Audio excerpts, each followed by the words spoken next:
तीन दोस्तों की कहानी। एक खूबसूरत जंगल में तीन अच्छे दोस्त रहते थे।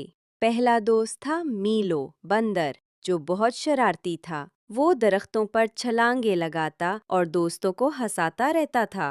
दूसरा दोस्त था टॉमी खरगोश, जो निहायत समझदार और अक्लमंद था। वो हमेशा हर मसले का हल सोचता था। तीसरा दोस्त था पेंगुइन, जो सर्द इलाकों से आया था। वो खूबसूरत गाने गाता और ज़बरदस्त डांस करता।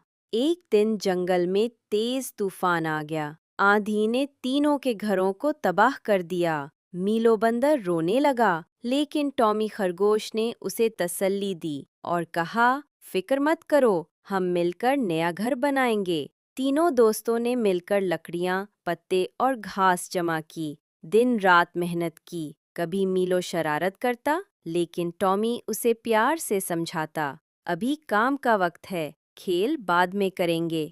आखिरकार उनकी मेहनत रंग लाई और एक नया मजबूत घर तैयार हो गया। तीनों दोस्त खुशी से झूम उठे। पंगो ने खुशी का गाना गाया और सब ने मिलकर डांस किया। सबक: दोस्ती, मेहनत और अक्ल से हर मुश्किल आसान हो जाती है। अगर वीडियो पसंद आए तो लाइक करें, चैनल को सब्सक्राइब करें और बेल आइकन